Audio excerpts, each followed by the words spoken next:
recording, it's going to ask you. Okay. Now, at this point in time, if you feel uncomfortable with being recorded, feel free to turn off your video. Okay. So, no worries. So let us begin. I believe I got everything covered that I wanted to talk about. Okay. I don't see any questions here. All right. Well, let's talk a little chemistry. Let's get into it. Okay. So, chapter 1, talking about matter. Okay. Now, chemistry is simply the study of composition, structure, properties, physical and chemical changes that occur in matter.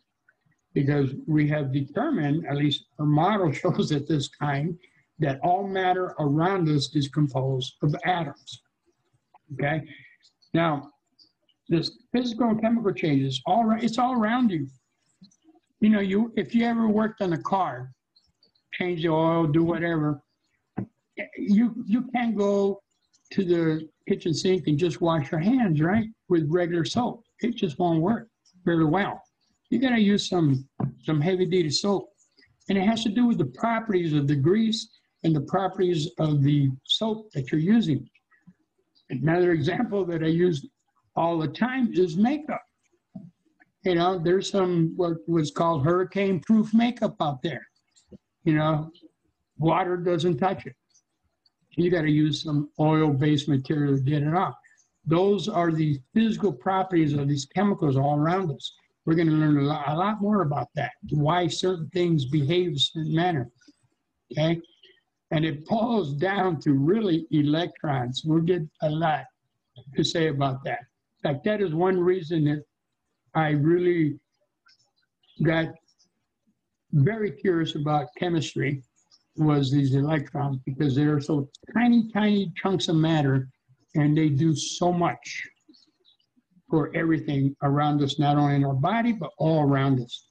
So we're going to learn about the atom, okay, the atom, and we're going to talk about what they're made of. They're made of specifically of 3 components, subatomic components: protons, neutrons, electrons, okay?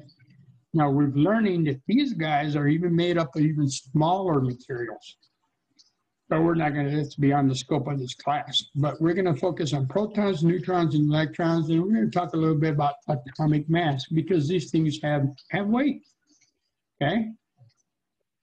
When we get into the electrons and how the atoms are all put together, then we start talking about, we got 1, 2 different atoms, and we start putting them together to talk about chemical bonding.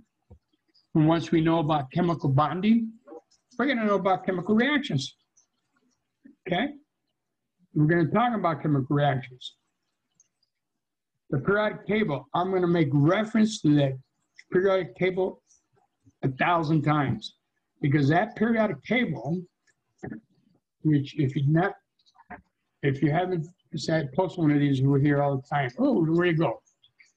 That has a lot of information on there, a lot of information. And we can use it to very quickly, just at a glance, get a lot of information just by knowing the position of each atom, each element, okay? But more on that. We're going to talk about acids, bases, and electrolytes. You already know about these acids. In your stomach right now, you got an acid, hydrochloric acid, okay? You like Italian dressing? Guess what? You're eating an acid, acetic acid. All right? Bases, you're familiar with bases.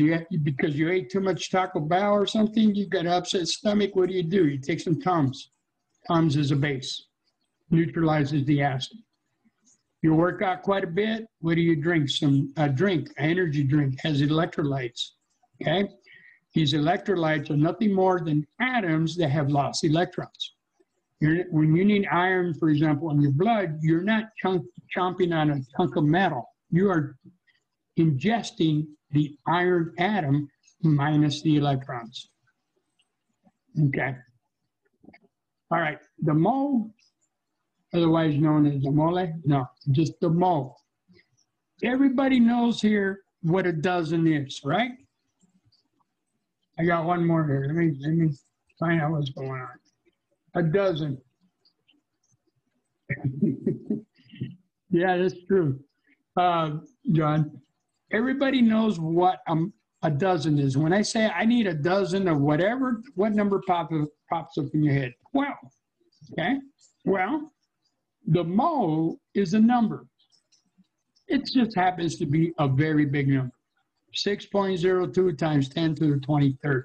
You may not know what that means, but just take 6.02, move that decimal point over 23 times. It's a humongous number. Okay? But that is the chemist's dozen. Okay? Stoichiometry. I think you know, real fancy words for telling us that, well, if I need two atoms of A to react with, say, one atom of B to get this reaction to occur, that's the stoichiometry. But you're already familiar with that. How many tires you need in a regular bicycle? You need 2 tires, right? So there's 2 tires per every bicycle frame if it's a 2-wheeler.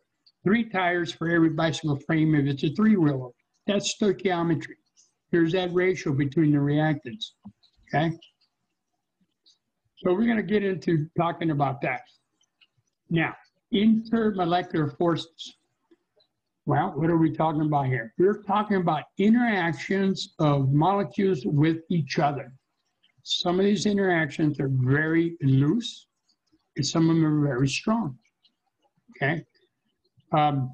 That defines the properties. You have like butter, solid, at room temperature.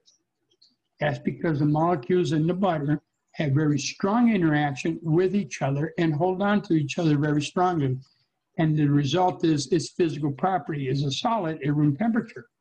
Vegetable oil. Why is it a liquid at room temperature? Again, because the interactions of the molecules in the vegetable oil are much less, and therefore you have a liquid property compared to a solid, say, lard or butter, okay? Those are intermolecular forces, how molecules interact with each other. Then we're going to talk about solutions, and then we're going to, might touch on some gases for a little bit. All right, so branches of chemistry, like any field, there's a variety of different branches. You have things like inorganic chemistry. Basically, that's chemistry that just deals with anything that's not organic. You know, my background, I started off as an organic chemist. I synthesized compounds. Most of organic compounds, you know, they're used for a variety of things, medicinal purposes or whatever, but mostly they contain carbon, hydrogen, nitrogen, you know, those are organic.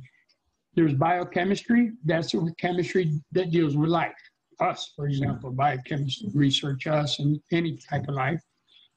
You got people who are physical chemists, and where they're basically just measuring the properties of chemicals and, you know, try to determine properties.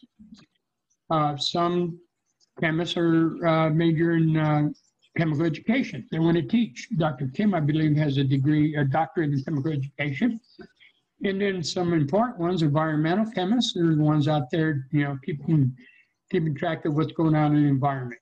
And the analytical, those guys are kind of related to the environmental, but, you know, they're very specific as far as measurement. They're very accurate. Okay. The organic chemists, we're like the cooks of chemistry. Yeah, we're exact, but we don't have to be to the 0.00001 gram. Okay. So one reason I enjoy organic chemistry, and that's what attracted me to that, was the fact that I used to be in construction many years ago, and I like to build things. And organic chemistry was nothing more than a puzzle of different groups that I can take apart and put together again. And that's what organic chemistry is all about. All right. So How does it impact us? I'm not going to say that chemistry is the most important thing in the world. No, it's not. But it affects everything in the world. Everything in batteries, the chemical reaction occurring right now in whatever electronic device you're using. If you're on battery, chemical reaction, guess what? In your battery, there's electrons being emitted. These crazy electrons again. Those electrons are being utilized to power the electronic device. Clean water, energy, nuclear bombs, TNT, otherwise known as dynamite. Chemical reaction, very unstable chemical that will go boom when ignited. Computers, how's that? Well, everything in there, even the brains of the computer were created using chemistry. Okay, so it's all around us. All right. Now, we will talk briefly about the scientific method, but I'm willing to bet you probably use it all the time and not even know. It's basically 4 steps, okay?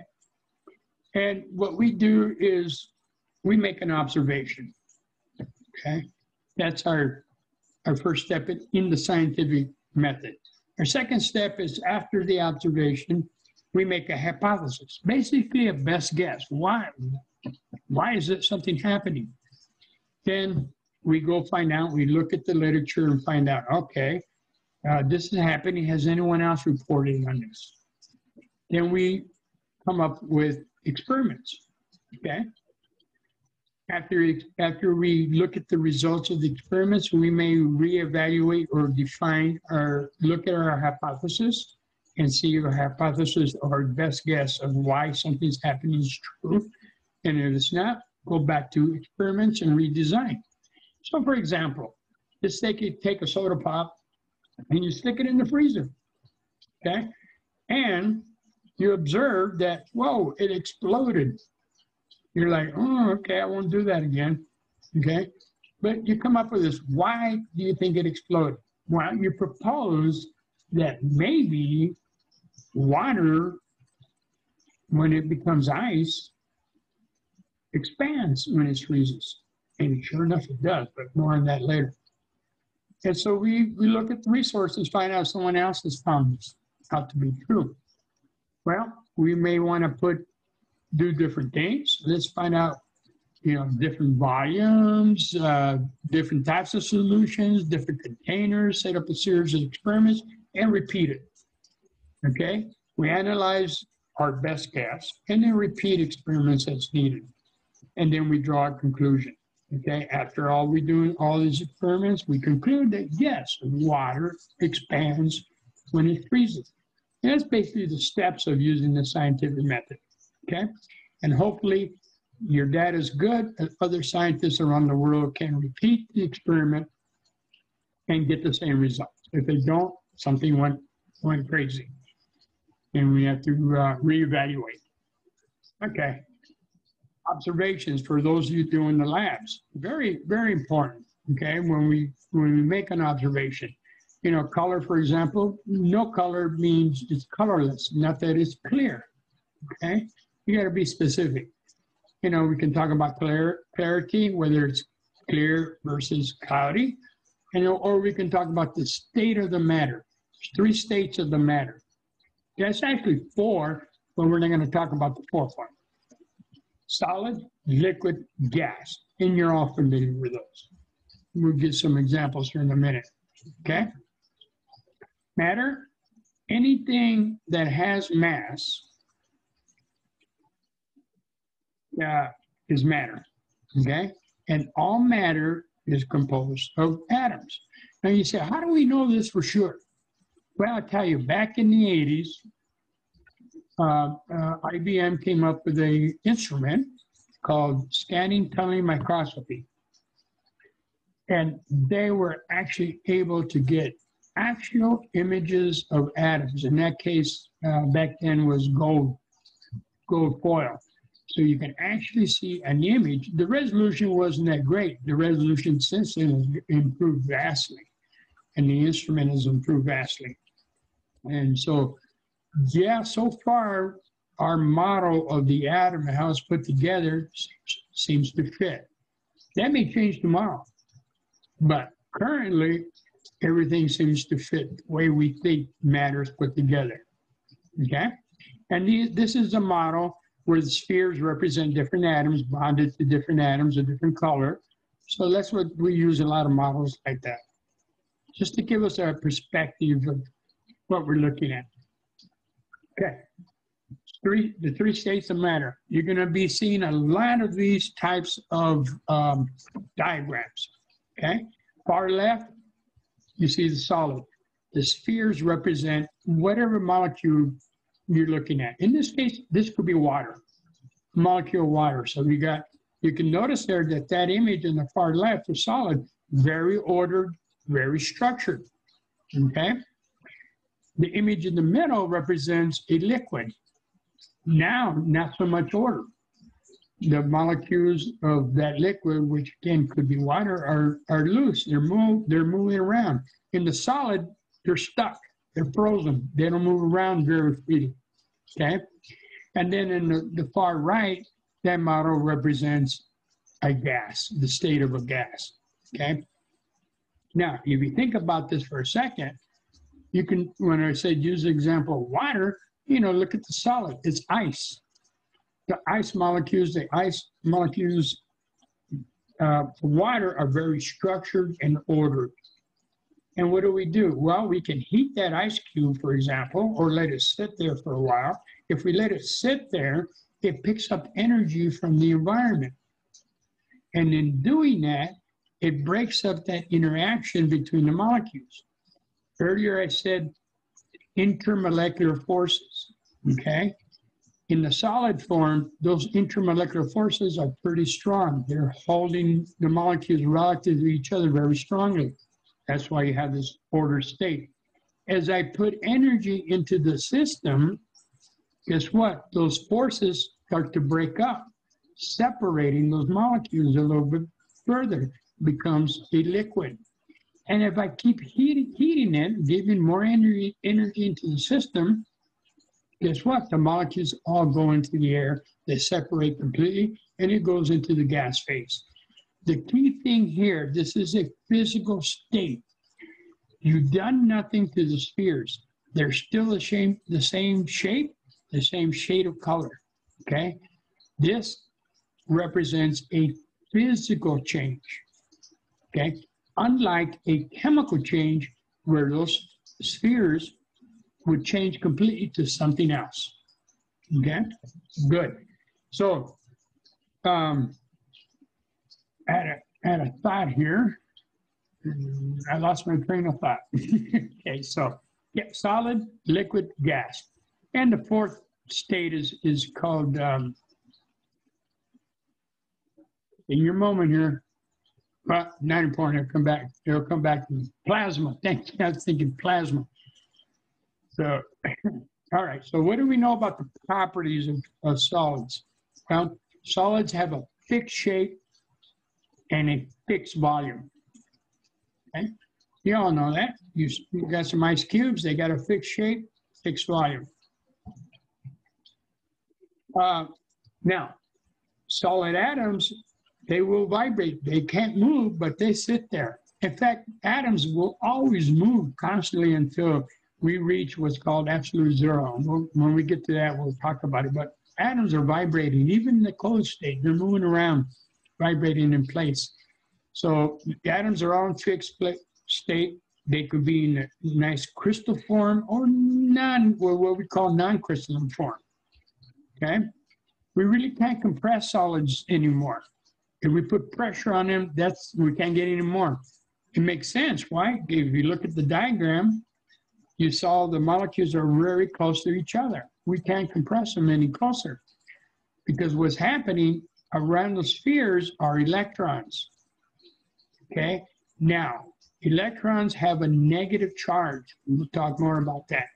And if I have two negatives coming in contact, they're going to repel each other. I want you to think about this. Every time you hold on to something, you are holding on to the electrons of whatever you're holding on. Your electrons on your hands, they've got tons of electrons all over here, are interacting with the electrons of whatever you're holding on. So you're not really touching it. You really are not holding that material. Okay, so we can't compress solids very much. Now they introduced this topic kind of early, but I had to throw it in there. They're talking about most solids have what's called a high density. Here's your first ratio. Earlier I said miles per hour. Yeah, what was the other one? Dollar per hour. Here's your first ratio. Density. It's a ratio of mass over volume. Okay? Mass over volume. And we're going to have, next chapter, we're going to have a lot to say about these ratios. Okay? Now, like I said, solids have a higher density compared to in their solid state. Okay? The only exception is ice or water. What's really interesting about water is when it freezes, guess what? It floats. Take a look at your ice cube. Throw it in a cup of water. Where's it go? Okay? Now, you've done nothing to it other than change its volume, its density. If I take 1 gram of water and I measure its density at room temperature, it has a volume of 1 milliliter. So my density is 1 over 1. If I take that same gram of water and I freeze it, guess what? Its volume increases. So it goes up to maybe 1.1. So 1 divided by 1.1, you get a number less than 1, about 0.9. That means the density is less than water, which is 1 gram per milliliter, which means ice will float. Okay? Simply because the volume changed. The mass didn't change, the volume changed. All right, so solids, they don't mix well. Why? Again, the molecules they're locked in position. Okay, they can't diffuse out. They can't move out very readily.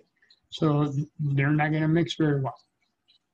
Now with liquids, they take the shape of the container. That makes sense. But they have a constant volume, right? If I take a gallon of milk and I dump it into a 55-gallon drum, well, its shape is going to be now the 55-gallon drum, but I still got 1 gallon. I didn't change the volume, okay? Didn't change the volume. So that's the property of the liquid. Now, viscosity. What does that mean? All that means is how thick this material runs. You have a good example of viscosity. Honey versus water.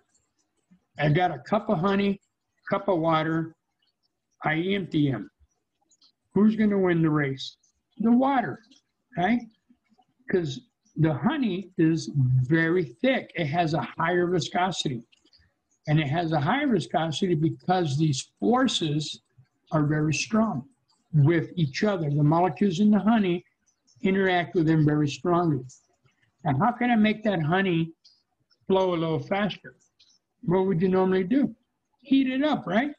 If I heat that honey up, guess what? I can make it flow just as much as water because that energy I put into the honey broke up those forces, broke up the interactions those electrons have with each other, and so make it less viscous and more flowable.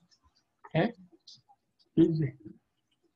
Oh, liquids, again, are not compressible. Again, even though they're not as tight as solids, there's still not a lot of space between them. So we can compress them, which is a good thing. Otherwise, you wouldn't have power brakes because the hydraulic fluid, it's a fluid, and that's used to generate your power steering and your power brakes. Without that, if that property wasn't there, you wouldn't be able to have those two things in your vehicle. Liquids tend to have a much higher density than gases, okay? And when liquids are soluble to each other, they will mix uniformly. I'm sure you've seen a bottle of Italian dressing, right? You let it sit there in the countertop, what happens? two liquids. You got a water and an oil liquid, okay? We got two liquids. They don't mix with each other, okay? So they're not going to mix uniformly. But if I take something like rubbing alcohol and water, they do mix. The properties are very similar, and so they mix well, and now you have a uniform mixture, okay? All right, but what about gases? Well, gases have no shape, okay? They take the shape of whatever container they have, just like the liquids do, okay? Now, because if you recall the diagram that we had of the model of the gas, the molecules had a lot of space between them. And that allows them to be compressed, okay? They will expand and compress, which is a good thing if you're trying to put air in your tire, right? Because you got the old-fashioned pump, that's what you're doing. You're forcing air. You can feel that compression of air going into your tire, okay? There's a lot of space in there. So volume increases, the atoms get further apart. Volume decreases, and then get closer together, okay? So there's no set volume. Very low densities, much less than 1. When we talk about densities, always kind of as a reference point, think of water. Water has a density at room temperature of 1 gram per milliliter. That's the units right here. Here we are. Let me make sure oh yeah. Here's the units.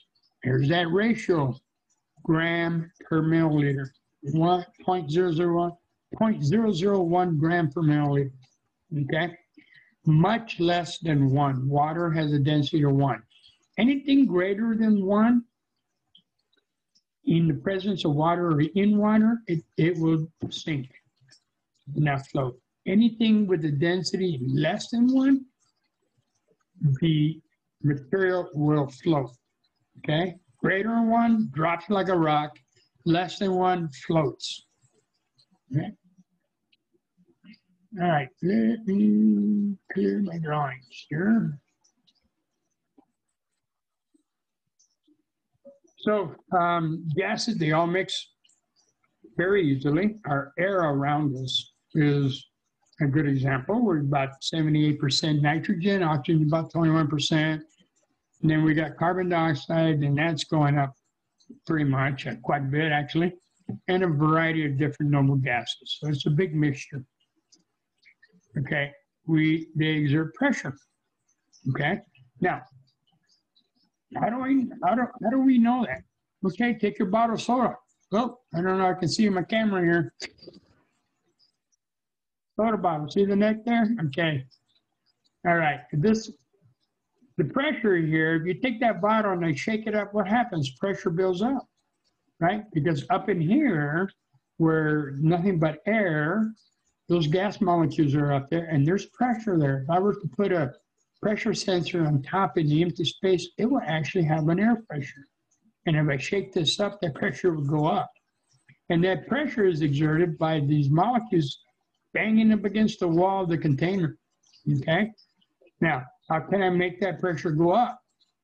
I'm sure you probably know. If I were to heat this in the oven, what do you think might happen? Boom, right? You heated it up.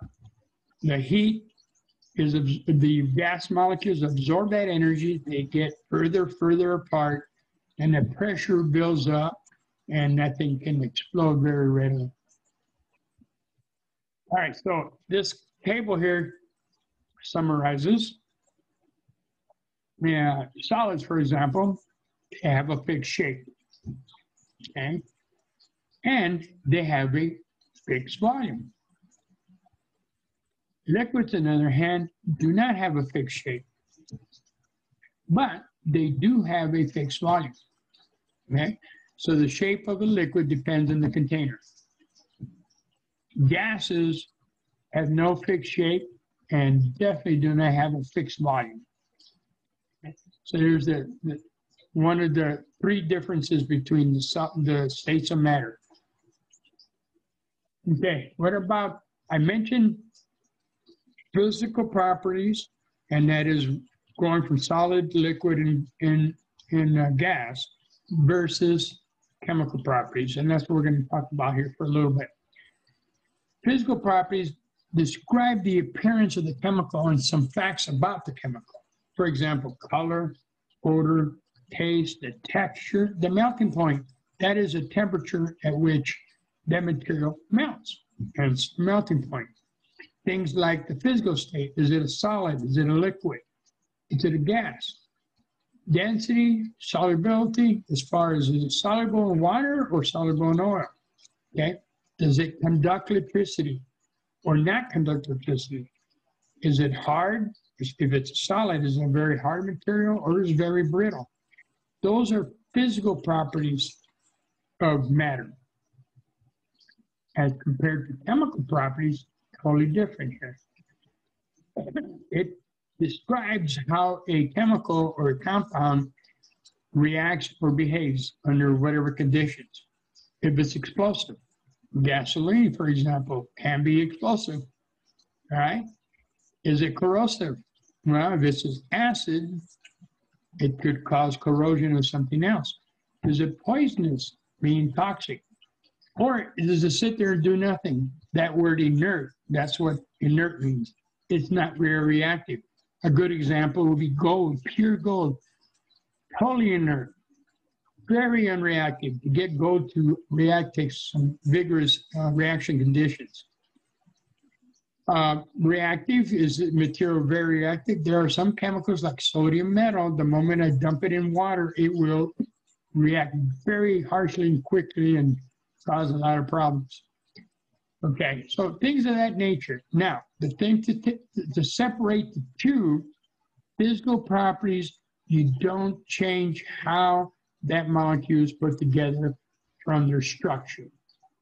With respect to chemical properties, the structure, and that means how the atoms are all put together relative to each other, totally different. They are totally changed. Okay, so we have names to name the change in physical property. Like, for example, you're familiar with this, solid to liquid. We call it melting. Okay, we go liquid to gas. Yeah, what do we call that? Making spaghetti, right? Boiling. Okay, also called vaporizing or evaporating. That's when the liquid goes to gas. And a gas going to liquid, guess what? The opposite, condensation. You got a nice cold glass of water. What's happening on the outside of the container? Okay, you're getting condensation. Well, where's that condensation coming from? From the environment. There's water molecules all around us. Not so much, not a lot in Arizona, but it's there.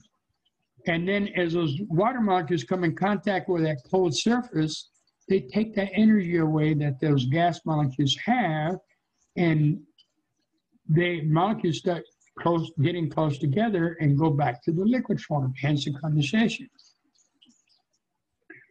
If we go to liquid to solid, call it freezing. You know, take the ice cube being made, you know, go from a liquid, stick it in the freezer, you got ice cubes, you know, that's freezing. Solid gas, okay, a little bit different here. In this example, we have a solid material that goes directly to a gas. It kind of like bypasses the liquid phase. It may go through that phase for like a nanosecond. But a good example of this is dry ice. Dry ice, you can go to Fry's and buy some dry ice and take it home. You can see it. It'll sit there and you see this liquid or this kind of wiggly kind of above its surface. That's the carbon dioxide going into the gas phase. Which, by the way, if you get dry ice, it's good for the plants. You can put it around your plants and feed your plants with carbon dioxide. Where are we at here? Come on.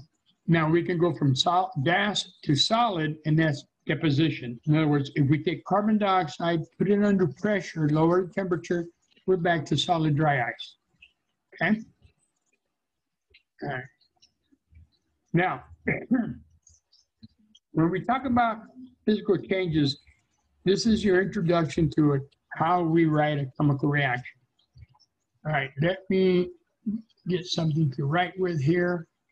All right, so what we have, first of all, we have a arrow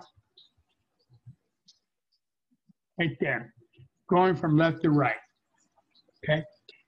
That tells us we have a reaction occurring, or a process, let me correct that, a process occurring, where on the left side of the arrow, we call those are the reactants. On the right side of the arrow are the products, okay? Now, sometimes, the majority of the time, these arrows are one way, but it is possible to have a two-way arrow. That means that it can go from solid to liquid, liquid to gas. That process is happening right now in your blood. We have a reaction to maintain the pH of your blood. And there we have a two-way reaction. All right, so in this example, we write the structure H2O. It's a subscript 2. That tells us that there are two hydrogens bonded to that oxygen. Now, when I look at that drawing, the structure, here's water as the reactant, and guess what? It's water as a product. Nothing was done chemically, okay? Nothing was done chemically. Where am I at? Okay, for example, I can take, and I don't have subscript and superscript, so I'll explain it as I write this. I can take H2O, okay? So that 2 represents a subscript H, just like written on the slide. And I can break it up to give me H2, which is hydrogen, and O2, which is oxygen, okay? That is a chemical process. Compared to what you see here on the slide, H2O remains H2O. And the other thing that can tell us if this is a physical state is these letters in parentheses. These letters in parentheses, the L represents liquid in the reactant site, and the G represents a gas. So by looking at and analyzing that chemical reaction, that process, we can say that this is a physical change because nothing happened to the molecule, unlike what I wrote in here, where H2O was broken down to form hydrogen gas and oxygen. That is a chemical process. Okay? Let me clear here for a second.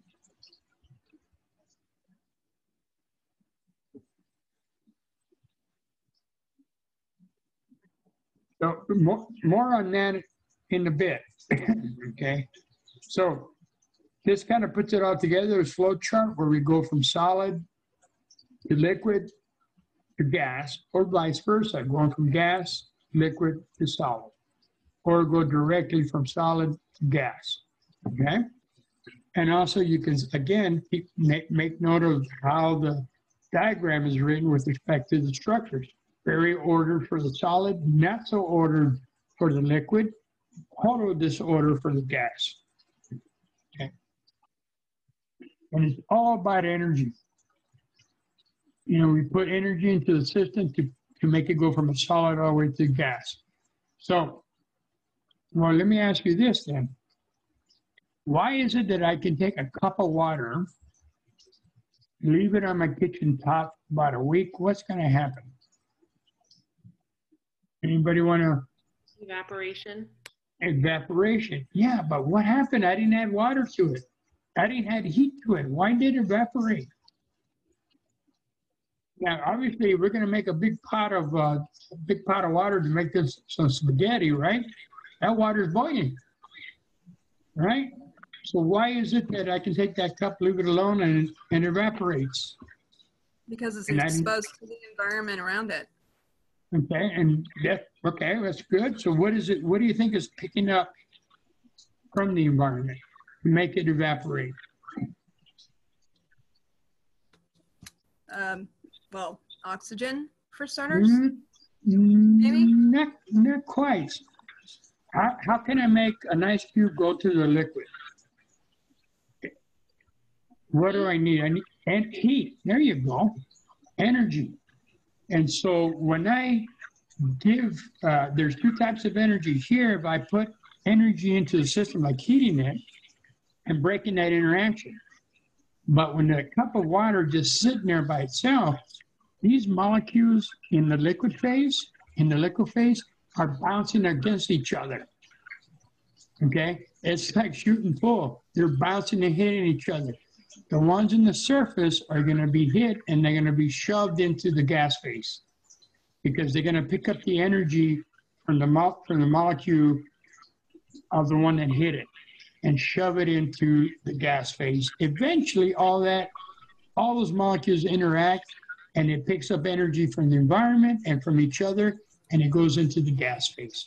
So it's all about energy. If I were to take that cup of water and my home was at 30 degrees Fahrenheit, that evaporation process would not be as great as if it was 100 degrees, okay?